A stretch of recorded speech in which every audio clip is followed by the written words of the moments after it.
Para mitra kaum dangu, Nyi Partiwi teu nemalan jempe bae bari neuteub kana indung suku. Anu karasana lalinu urut lempang sakitu jauhna, Cipanon teu bisa ditahan matak bosen nyusutan. Sabab kaperes ku hate nu peurih jeung sedih. Angin leutik nu ngahiliwir milu sedih ka Nyi Partiwi, teu asa-asa ngusapan kana tarang.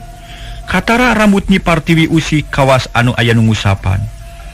Ku jalma nu karunyangeun. Sora manuk recet dina tangkal kai ngabeberah kanu keur susah. Manintin cerik ngalengis gagak ngelaku mandear. Harita teh para mitra cangkurileung milu bangreung kadanca milu nalangsa ekek milu nyeri hate ti kukur milu bingung dederuk ngaharuk bari ngajentul. Tina kaayaan kitu si bohek ngeluk tungku rek ngomong heurin kuletah picaritaeun loba ngagolak jeroun dada. Rek dikedalkeun teh loba kapaur bisi ngajaheutkeun kana manah nu keur sungkawa. Tapi rasa penasaran maksa kasih bohek sangkan manehna daek nyarita. Akhirna jung cengkat neuteub ka Nyi Partiwi nu keur ngurutan bitis bari carindakdak. Agan hapunten abdi teh bade ngiring sumangem sih. Aya naon Kang Bohek, mangga we bade nyarios mah. Tu bisa leresna di abdi banget teu ngados. Nah naon atuh lu janten marga lantaran ieu teh pangna aya ka jantenan kieu teh. Da koe mudanya abdi masa teu gugur angin kan. Ujung-ujung aya kajantan anu madak nalangsa begitu. Pami agan ridho mah mugi kersatu nerangkeun salaresna. Kabobahan pamikiran abdi sunu. Mana abdi tiasa ngiring adeul kanggo kaselamatan salira gitu kan. Cek si bohek ayeuna mah lancar ngomongna sabab beuki panasaran. Kang Bohek ayeuna mah urang sakalian medar lalakon. Kuring we karek bak cabalaka ka mawiwit ka Kang Bohek sareng ka Kang Sakri katut Kang Uman. Nu ayeuna aya di dieu. Cek Nyi Partiwi kagok asong rek ngaguar lalakon hirupna salila aya di Cipelang. Asararea curing hak sabab eta nu diarep-arep hayang nyaho kana kasang tukangna. Pangna aya kajadian kitu. Sakri jeung Uman ngadeuketan diukna melawong ka Nyi Partiwi. Kumaha geus saurkeun na kumaha jeung salaresna teh. Kieu Kang Bohek sagala rupa nu geus tumiba. Ieu teh kasalahan kuring keneh lantaran kuring rumasa kurang waspada. Rumasa poek pikir teu bisa milih pilampaheun nu hade keur kasalametan. Kuring kapangaruhan ku batur anu ngandung harti. Yen kuring teh teu boga pamadegan anu kuat. Ari nu jadi sababna salila kuring gering, salila beungeut ruksak. Hate jadi teu puguh rasa, pipikiran teu bisa teteg. Malah kuring romasa sakapeung sok aral subaha teu kuat nahan dodoja. Akhirna rumah tangga kuring jeung Kang Surajaya kadupa ku hama. Ari eusina eta lalakon kieu. Barabat Nyi Partiwi nyaritakeun sakabeh pangalamanana.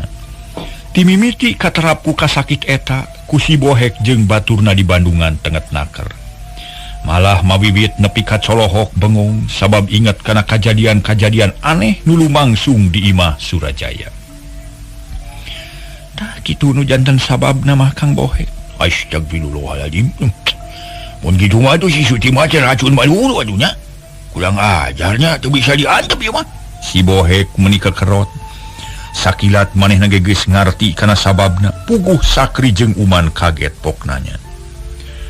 Naon sababna ujug-ujug nyebut racun ka Suti mah? Cek Sakri. Kieu geuning si Suti mah teh nita ngurus janggot Surajaya tuh. Ari carana sakumandu diterangkeun ku agan dieu. Sigana wae rencana juragan istri teh dibejakeun ka Surajaya. Sarta dijebakeun jek aya nu mateni gitu.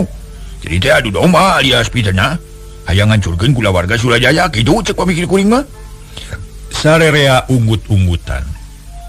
Langsung ngarti kana omongan si Bohek. Nu boga sangkaan goreng ka Suti mah. Nyi Partiwi ngajenghok manehna kakara sadar ayeuna yen geus katipu jeung kabobodo ku Suti mah. Tapi Nyi Partiwi teu bisa naon-naon segala rupa geus kajadian. Mun kitu carana mah beuki jentre we atuh sangkaan emah teh sabab kumaha ge geus karasa. Yen Suti mah teh sulit ati balang bayah. Ciri dengki jeung jail kaniaya. Sigana mah nu ngasupkeun bangke cak-cak kana bubur ge si eta meureun da mah teu rumasa. Mun wasa mah dibebekeun tahuluna. Tuman dibebek para menders nas dibebek. Upami dibebekeun mah sungutna gitu. Ieu ngambek bahasa Sunda sanes kasar para mitra dibebekeun sia sungutna ku aing. Kitu para mitra di huluna mah dibebek. Dibebek sareng dibebek beda para mitra. Dibebekeun mah wow disoekeun gitunya dibebekeun. Nah, teh upami dibebek para mitra ditutuk para wanita. Dibebek nu modelna teh ditutuk gitulah. dibebak, ditakol, ditutuk gitu para mitra. Jantan antara sareng tebih pisan pihartosinana. Mangga urang lajengkeun. Mawiwit menika kerot bakatku amak ngan hanya ka tayagunana lantaran ayeuna mah geus elat teuing. Moal salah mah sigana mah kitu pisan. Tapi keun bae da ayeuna mah geus kieu jadina, geus teu bisa dibalikan deui. Urang kudu tarima eleh geus katipu jeung kabobodo ku jalma jahat. Cek Nyi Partiwi nemongkeun kasabaranana. Sacara satria ngaku kana kabalangahan dirina. Sungguh nagan ayeuna mah wayahna we sing ageng manasun. Margi sagala rupi tos kajan janju. Mugi-mugi Allah nang dayungan salamina. Sing salamet rahayu, sing benak deui sareng kabagjaan nu saestuna kitu. Abdi mah ngada saya yakin lah itu ujian aja. Sunyen kitu. Aku kajalmi saya mana kitu. Margi teu benten sareng emas. Pami bade diical sok diuji heula kitu. Bilih aya nu malsu sedeng ari tamagama. Nu ngajua jeung nu meuli ge geus pada nyaho. Tarang urus diuji heula kitu. Taya ge mugi-mugi we. Mangrupi hiji ujian kamu ngaronyatkeun derajat agan sun. Si Bohek bisa pisan ngomongna ngalelemu manah Nyi Partiwi sangkan teu ngalumut, teu nguluwut. Nuhun Kang Bohek eta omongan teh bener pisan. Ayeuna mah kaharti jeung karasaku kuring yen ieu teh mangrupa ujian hirup. Kuring mah menta piduana we ti sararea sangkan kuring aya dina kasabaran anu langgeng. Kuring geus buleud patekada naon bae nu baris kajadian, tetep baris disanghareupan. Sabab kuring hayang ngagelarkeun anu jadi anak, hayang nyumponan janji pun bapa. Mun kuring teu hasil ngagelarkeun jabang baji tinangtu amanat nu jadi bapa moal laksana. Sabab turunan Resi Kalajati iwati kuring sorangan. Laras agan segedah gitulah. Abdi moal pedot-pedot ngadua we mugi salira teh sing aya dina panang tayungan nu maha kawasa kitu. Nanging bilih kabujeng panas mamang atu agan angkat deui lah. Wayahna we da ku abdi ge karaos dangdos agan de. Ngaraos repot. Cek si Bohek ngemajak maju deui. Lantaran lalampahan teh jauh keneh moal tepi 2 jam deui. Aju atuh urang reuyeuf deui. Geus kitu mah berala leumpang Nyi Partiwi ti heula dituturkeun ku Mawiwit. Nu teu waleh ngapi ngajaring bisi Partiwi labuh. Tukangeunana si Bohek ditema ku Sakri jeung Uman nu ngagotong babakelan. Sakumaha nu kauninga parentah nama para mitra Nyi Partiwi jeung Mawiwit teh dibengker palebah matana. Kulawon hideung maksa jeung tujuan teu nyaho jalan ka mana. Tapi kawijaksanaan si Bohek henteu dilaksanakeun kalayan kitu. Jalan nu disorang beuki taraha malah mah beuki nanya. Jeung remet ku rarambu jalan harita geus jauh pisan ti lemur beuki deukeut ka sisi leuweung tutupan. Akhirna sup ka leuweung Nyi Partiwi ngalenyap, inget deui ka bapana nu teu kanyahoan di mana ngancikna. Tapi Nyi Partiwi neger-neger maneh tuluy leumpang digoneng ku Mawiwit, dijajabkeun ku hiliwirna angin leutik, dibagiakeun ku sora manuk nu recet dina dahan-dahan kai, matak namahan ketir jeung keung. Sajeroning lumampah Nyi Partiwi teu weleh mikiran pikahareupeun, sabab can kasawang teuing kumaha engkena. Sabab kahirupan di leuweung bakal jauh bedana jeung di lembur. Duh Gusti kedah kumaha atuh abdi teh nyang hareupan ngajuru bet kalah kalos-los ka leuweung. Kumaha lamun abdi teu bisa ngurus anak. Saha nu bakal nulungan? Kitu ceuk Nyi Partiwi dina hatena, tapi jongjon leumpang ka batur mah teu nemongkeun anu sungkan. Akhirna nu lumampah nepi ka tengah leuweung luang liwung arang langka ka sabaku jalma. Kawan tu jauh ka lembur, hoe paranyang jeung alus ngaguyun tara aya nu ngala. Kitu deui kai pating lenggeceng nunjuk ka langit. Gedena aya 2 tikeleun beuteung munding, malah mah mun ditangkep ku opatan moal burung tepung. Reg si Bohek eureun sararea ge milu eureun, sajongjongan mah eueuh nu nyarita ngareurkeun kacape bari nitenang kaayaan di dinya. Nu kacida matak sieuna sabab kakayon meuni ngaguyun. Ari cucuk paku menira men pasuranteng. Surili pating jerit, monyet pating rengkenek, lutung pating jarentul milu bingung. Kang Bohek, cing gua ngapikirna tega menunagan di dieu. Sakri ngamimitian nyarita manehna bieu teh mikir lantaran kaayaan di dinya kacida mata keungna, caneom matak pikasieuna. Ieu geulis anu tega ningalkeun agan di dieu sun. Ka hiji jiga awewe, jiwa awewe kaduana keur kakandungan gitu. Ngan jalma gejole nu tega mah sabab teu boga ras-rasan teh. Teh si Bohek nyarita lalaunan. ngarah teu kadenge ku Nyi Partiwi nu diukna rada anggang tapi teu burung bae ngalieur pok nyarita. Kang Bohe kitu deui Kang Sakri jeung ka Uman. Keun bae ulah loba pikiran sabab ieu mah geus jadi nasib kuring. Anggur mah geura digawe kadinya. Pek pernah keun kuring nah kudu kumaha da moalnya ari kudu nyelegon dina akar kai mah. Ai sungun kekelana dageun ulah bade ngemut heula. Jung si Bohek nangtung tuluy rarat reret neangan tempat numerna nu sakira amar ke aman keur Nyi Partiwi. Yen rangon tukang da melang di handap mah bisi aya maung, cek Sakri bari nunjuk ka luhur. Sabab aya tangkal kiara nu dahana alus jeung mernah bisa ditunaan rangon. Bener ya, ieu dong digawe, wayahna capek ge euy. Sabab lamun teu buru-buru digawe bisi kaburu-buru ieu. Mangkana ieu geus liwati tengah poe ye. Keun bae balik mah poe keun lah. Asal agan we mernah nu penting mah. Cek si Bohek satujueun pisan. Atuh geus kitu mah prak tiluan digawe mimitina nuaran kai anu meundeuh meujeuhna tuluy nyieun rangon dina tangkal kiara. Keur papancatan make tarajen wobeg jeung babari ditaekan ku awewe. Sabot digarawe mawiwit jeung Nyi Partiwi mah dariuk dina catang nyaksian nu nyieun rangon bari ngobrol paduduaan. Agan mah teh bat keung nah urang teh bade tetep wae tumetep di dieu kitu kumaha. Na bade batah kitu di dieu. Cek mawiwit bari rarat reret manehna hemar mirek jadi urang leuweung. Mak teu aya pilihan pikeun urang sabab nasibatan sakieu. Ayeuna mah kapaksa we betah teu betah ge kudu di dieu. Lantaran ai tuluy ngalalana mah kuring teu sanggup ayeuna oge suku teh meuni pargel tah kitu mah. Oh janten bade babetah we di dieu nya Nen. Laras mak kapaksa cik kuring oge. Nya mangga atuh ari kitu mah ge moal jalir janji. Najan di mana-mana ge saja tumut ka salira, saja satia satuhu, dugi katungtung nyawa. Tapi agan teu dipasihan artos pan ku juragan pamangket. Cek mawiwit beuki beus los-los kana duit, padahal di leuweung moal aya gunana. Kamu naon duit mak kuring mah teu butuh, komo deui da ieu mah di leuweung. Keur meuli naon ari duit da dieu mah eueuh pasar. Ih, sanes kitu agan maksa teh sugan we aya tawis panunung kitu. Da juragan teh masih kene kasebat garwa juragan Surajaya. Nargi di pawarang kadi teh teu diraga-ragan heula talak teh serat talak. Ukur ditunung ngungkul janten salira agan teh aya keneh hak kanggo mibana harta abahna milik Jagan Surajaya. Sanaos teu dipaparin atos ge atuh barang-barang gitu. Nyi Partiwi ngahulang. Manehna bet kapangaruhan ku omongan mawiwit memang nya manehna ge can diserahkeun ukur ditunung. Tapi karasana ku Nyi Partiwi ditunung leuwih nyeri batan diserahkeun atuh ukur rumahu. Terus ditanya deui ku mawiwit. Dupi barang aya nu dicanak agan.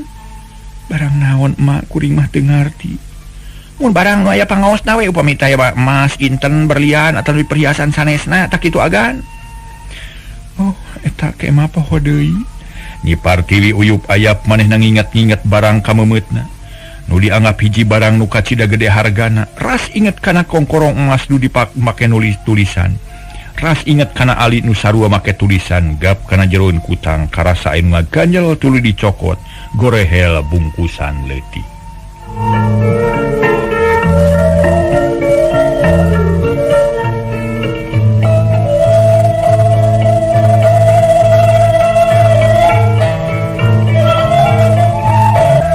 Harita mawiwit tuluy nanyakeun.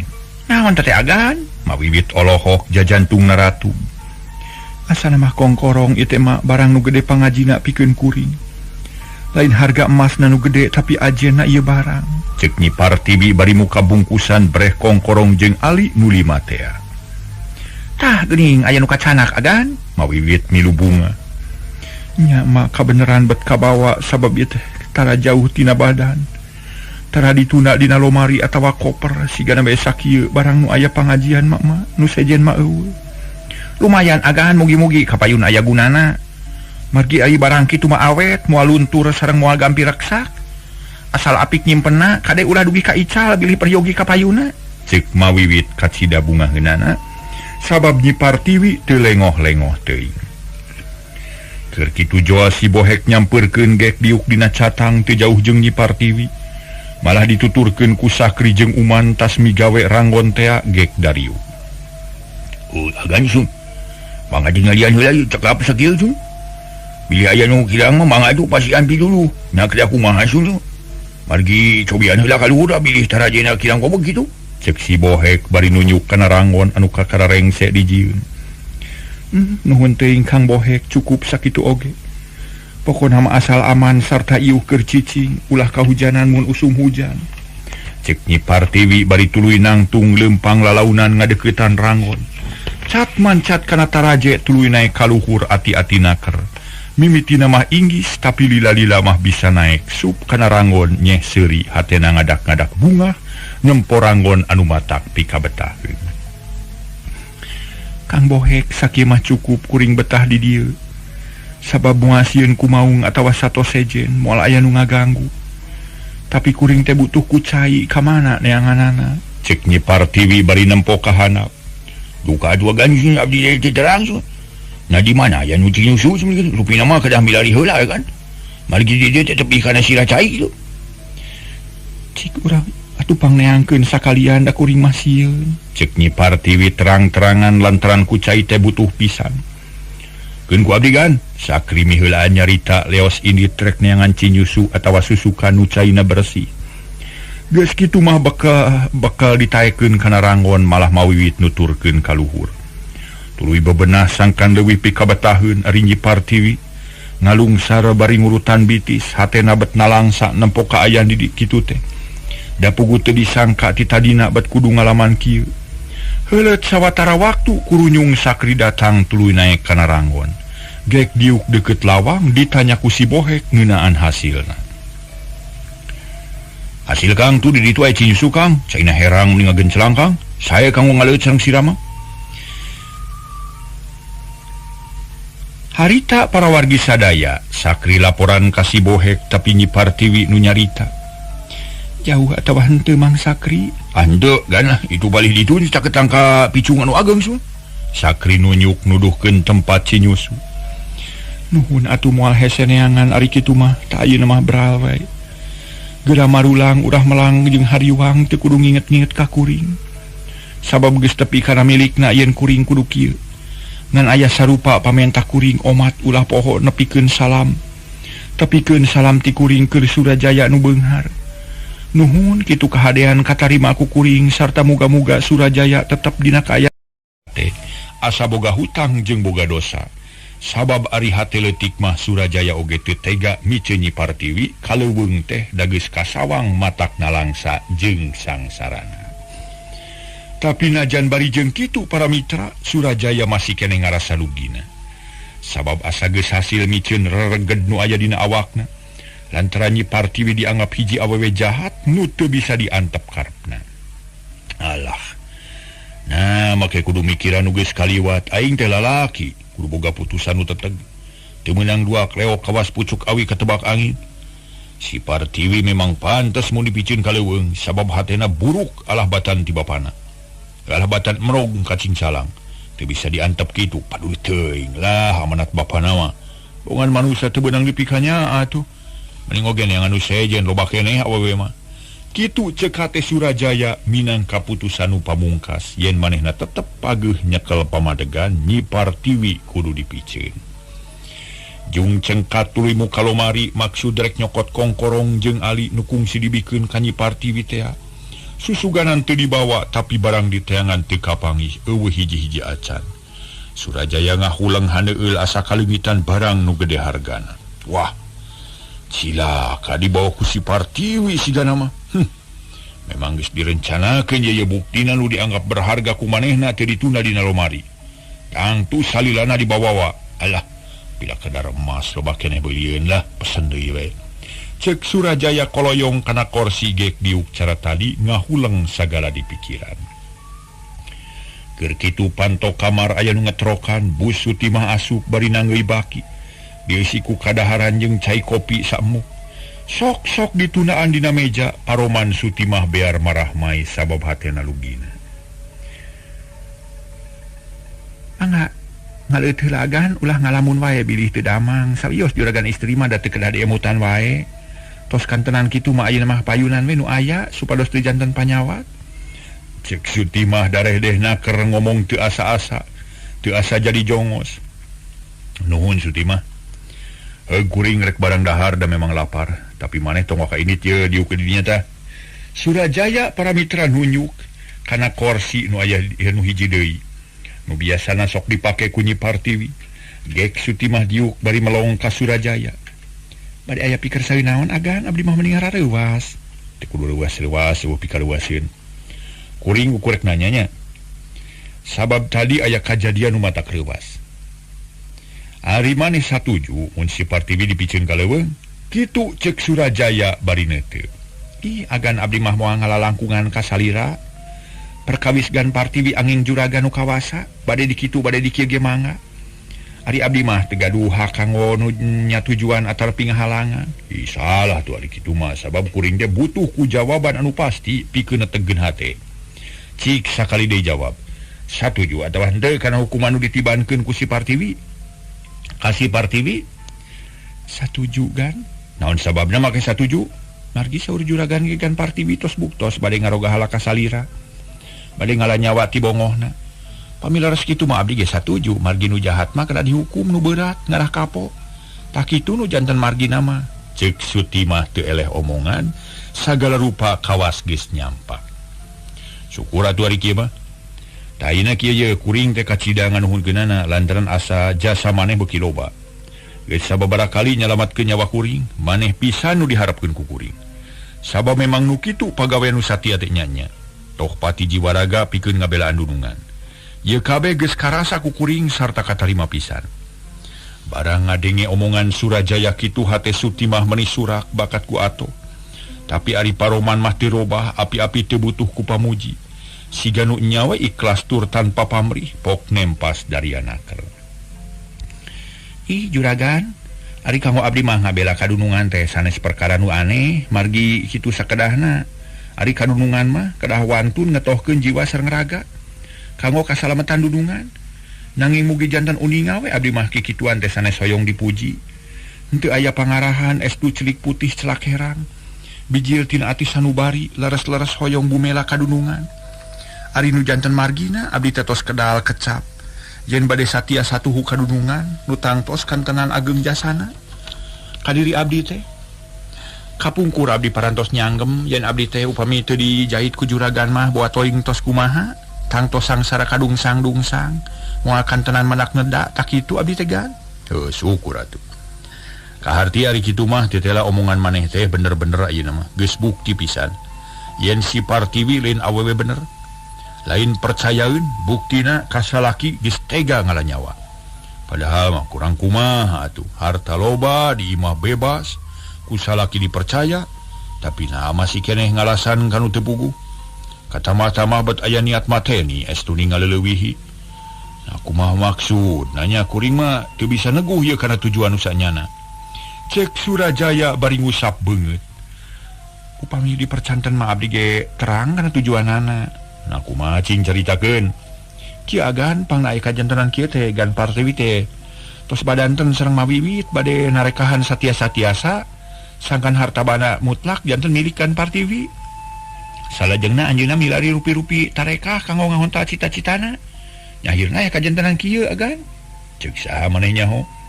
Saur gan Partiwi nanging teu langsung ka abdi. Harita teh waktos juragan teu aya di bumi gan Partiwi badanten sareng mawiwit di kamar. Ku abdi diintip ti luar aterapisan ka kuping. Kitu maksudna.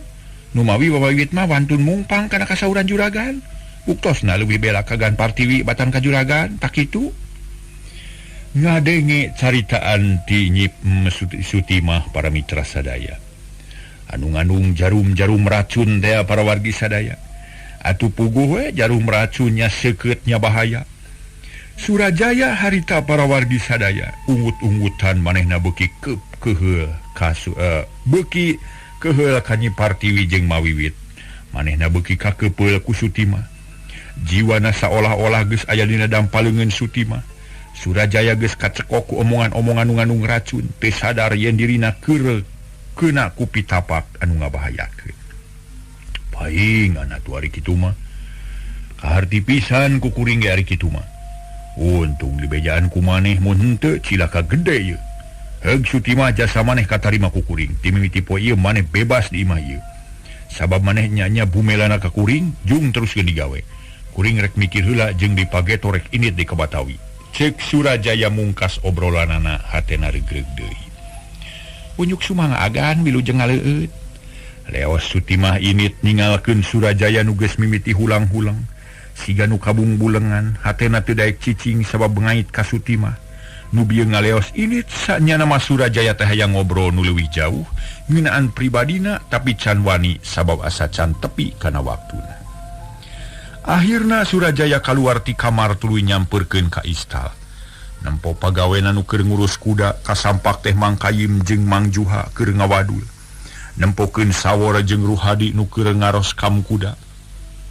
Mang Kayim, Mang Juha, coba kadi heula sakedeung, cek Surajaya bari ngagupayan. Puguh we nu duaan pating rarenya tuluy ngadeuketan ka dunungan. Bade aya pikeun saeunaon agan, cek Mang Kayim. Isukan kuda umal siapkeun sapuratina, kitu deui kuda tunggang kabeh sayagikeun sing tarapti. Lantaran pageto kuring rek init ka Batawi ye, mawa barang dagangan sakumaha biasana. Omat ulah nu kaliwatnya, sabare ka radalila ayeuna mah. Mangga kan. Temal Mang Kayim ponok hatena mah teu pati sumanget narima parentah teh sabab inget Kanyi Partiwi jeung mawiwit nu dibuang ka leuweung. Kahiji eta Mang kaduana si Sawor jeung si Ruhadi bere salin nu pantes. Mimiti pageto maranhina diangkat jadi pangawal kuring sabab geus katempo pagawean nu hade, geus kaciri pribadina nu alus sarta geus meujeuhna meunang perhatian ti kuring. Cek Surajaya bet ngadadak asih ka si Sawor jeung Ruhadi. Dupi maksa dagan dek kumaha sun pangawal pribadi teh atanapi pangawal barang sun. Margi dipasihan keterangan nu jelas, Mang Kayim kerung manehna teu panuju kana sikapna Surajaya. Pangawal barang ngaganti si Sakri jeung Uman. Jadi pageto nu ngawal barang teh Sawor jeung Ruhadi, tambah ku Mang Juha. Ari si Sakri jeung Uman katut si Bohek sinareuh heula di imah. Mangga Mang mangiringan wen. Geroan si Saworna sina ka dieu. Harita keneh Sawor jeung Ruhadi digeroan ku Mang Kayim. Duanana buru-buru nyamperkeun katempo bangun reuwaseun. Komo Ruhadi mah beungeutna sepa panon melong ka Surajaya. Bade pikeun saeunaon gan? Cek Sawor menireng ku hormat. Poe ieu Mang rupa poe pamungkas pikeun maneh digawe di istal. Mimiti isukan maneh jadi pangawal barang sarta kudu milu dagang jeung kami. Paikeun tatahar rengsekeun tugas poe ieu isukan urus kuda. Jeung separabotna sadia pakarang bisi di jalan aya begal tah sakitu perlu nama jung teruskeun digawe. Cek Surajaya nyaritana tandas pisan matak pikabungaheun puguh Sawor jeung Ruhadi meuni marah mai lantaran digawena aya undakna sasat ditaekeun pangkatna. Punyuk sumangagan abdi siap kang ngajalankeun tugas. Cek Sawor bari mangut hatena surak bakat ku atoh. Syukur jeung digawe anu jeung Ruhadi buru deui pagaweanana. Paroman katara bear marah main nanakeun anu suka hate. Rek teu kitu kumaha atuh para mitra sabab eta pisan nu diarep-arep burang jeung peuting hayang geura naek pangkat ulah jadi tukang kuda bae. Gancangna carita poe geus burit panon poe geus surup cahaya layung sumirat di belah kulon. Tungtungna repeuting kaayaan sepi jempling ti iseun teu matak betah. Komo di imah Surajaya mah beda pisan jeung Sasari kawastaya nu tas aya nu maot. Nu biasana sok aya Nyi Partiwi nu ngadaweung di tepas ayeuna mah eueuh karasa pisan leungiteunana. Surajaya ge ngarasakeun kana hal eta tapi teu panjang mikir. Manehna usaha sateka polah mopohokeun ka Nyi Partiwi nu geus ditundung. Surajaya ngabaheuhai di tengah imah sorangan taya nu maturan. Kira-kira jam 11 peuting panto hareup aya nu ngetrokan. Barang dibuka bus si Bohe ka jero dituturkeun ku Sakri jeung Uman. Nu kakara balik ti leuweung tas miceun Nyi Partiwi ka tengah alas. Tah geuning geus daratang kumaha beres Bohe? Beres gan su piceun ka tengah leuweung luang liwung su. Ditunda di tengah alas nu masih keneh sangat su. Jawab si Bohe bari nyusutan kesang tina tarang. Sukuna karasa paregel. Nah, moal bohong mana teh Bohek? Moal ganisnya ibu dasnya su. Si Bohek ngabijilkeun hoe wulung tina enong. Nu ngahaja ngalati leuweung keur bukti kadunungan. Harita Surajaya panuju lantaran manehna ieu nyaho. Hoe wulung mah ayana di tengah leuweung luang liwung. Syukur ari kitu mah kuring percaya ka maneh. Tapi kumaha waktu di jalan teu dilaan beungkeurna. Kade si habis yang apalin karena jalan tas di sorang akhirnya balik deka dia mual kan sih lagi jadi buka sana sugi ka di kantun ke cule bae tengah leuweung teu dipalih deui sun jigan ucing-ucingan gitu lah di teh ke lamun teh abdi geus ngagorowok rada jauh gitu teu katinggal karena cenah kitu teh bisa dibuka gitu ya kitu di malan saliagan oh syukur kuring percaya gitu mah keula antep si Bartiwi sina paeh dihakan ku ajag atau mau awewe kitu malah tuman gunana si Bohek jeung Sakri teu nemal para mitra hatena ngarasa nyeri ngadenge omongan anu kitu teh sabab ditujukeun asa ditujukeun ka dirina tapi si Bohek jeung Sakri para mitra katut uman lugina hate sabab najan teu sampurna geus hasil nyalametkeun Nyi Partiwi jeung jabang bayi nu keur dikandungna.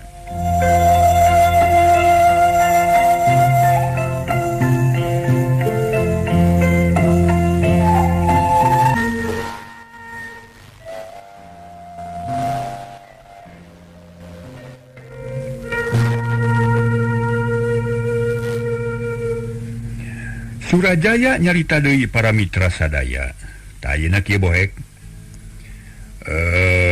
Maneh jeung Sakri katut uman reureuh heula sing pernah isukan maneh kagiliran ngajaga imah sabab si Sawor jeung si Ruhadi rek dibawa dagang ku kuring. Ti mimiti poe isukan nu duaan diangkat jadi pangawal barang atuh saja bati kitu pikeun ngawulaan ku kuring. Taya di Iwanyi Sutimah gaganti Mawiwit jeung Nyi Partiwi. Jadi mun aya naon-naon manehna bisa badami jeung Sutimah. Si Bohek meninggal kebeg ngadenge kitu ngadadak hatena jadi ngageter mun teuras kana kacape hayang ngadebat kadunungan anu gagabah tapi masih keneh ngaragangan kapaksa cicing teu loba omong yung marani heula cek Surajaya deui bangun lugina hate geus kitu masih Bohek jeung baturna pating laleos ka dapur rek menta dahar teu mikirkeun mani heula lantaran geus teu kuateun ku lapar barang jol ka dapur nyampak Nyi Sutimah keur baceo mapatahan nu sejen bari dulak delek nulak cangkeng asa aing pang kawasan. Sutimah, kami main jaga ijo ya. Cek si Bohek tegeg manehna keheul ka Sutimah, nu kaciri pisan ungah adat. Saha teh? Babari ti ngomong kitu teh. Alabatan dunungan we nya tos di mana maneh teh Bohek? Kitu cek Sutimah bari ngadila. Nya saya bada reda jeung kitu. Nanti mimiti ilaha maneh jadi kokolot ieu. Muni agi gung sia teh. Cek si Bohek bari molotot bakat ku keheul tengeunah ngadenge jawaban kitu ti Sutimah sabar atuh da kudu puguh mimitina bari oge oh nya mah ge buku mimitina buku kami teh lapar ieu teh sok main jake jo sakalian jeung deungeuna di luaneun cek si Bohek deui gek diuk dina bangku baturna nurutan bari kekerorot milu ambak Sutimah teu ngomong deui tuluy marentah ka Nyi Iwak sangka nyadiakeun sangu keur tiluan manehna asup ka tengah imah bari jamotrot geus kitu neuneun ceuceub ka si Bohek nu memang geus dikakalakeun ti bareto mula sedeng Nyi Iwak jeung baturna buru-buru nyadiakeun sangu jeung deungeuna sacukupna malah meuni sagala disodorkeun atuh teu loba omong deui si Bohek jeung baturna celebak dalahar saseubeuna kawantu ka cidalaparna teu kungsi lila oge si Bohek jeung baturna geus pating eureuleu teurab Sakri ngadayagdag kana bilik ari si Bohek ngabijilkeun sesabako tuluy ngalinting bari pok ngomong Nyi Iwak teh geus bojingnya tapi naon cenah sarare geuning aya nu didagoan da kumaha teh henteu Kang Bohek teh nu didagoan kuring mah can sareot teh era kudunungan masih keneh cunglik ditepas sarare age kabawakeun nyaring ari tunuhna mana taku aya Kang dikamanakeun juragan istri teh nanya dibawa ka leuweung Nyi Iwak kaharewosan luak lieu bisi kaburu aya datang Sutimah banyak dibikin gayuweung sakumaha ceuk parintah dunungan we Kang Bohek mah teu boga rasaan dunungan lieur teh nya kada ka diturutan teu karunya kaagan nu sakitu bageurna alusna mah diungsikeun ka nu aman ulah sina sangsara terus bejakeun dipikeun kitu ka leuweung naon hesena dasar akang masa ilon jeung si Sutimah teu boga rasaan ceuk si Bohek amun cek si Iwak para mitra ngadon ku kulutus teu panuju kana pagawean si Bohek jeung baturna.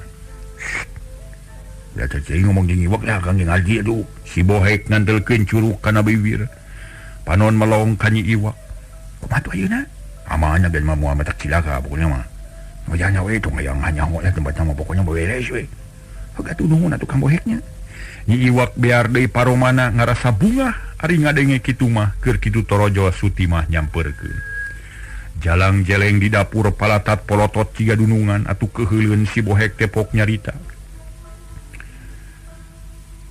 Jika disoban seujik da dewek teh jelema atuh hargaan atuh. Nah make nyarita kitu, ari kuring teu ngahargaan. Nah, teu atuh geus bogo cologog. Nganggap tunggul ka kami teh jiga tunggul ka wudu pisannya. Bukan naon si teh Sutimah lah, meni sobong-sobong teuing hayang dipencet sak waing.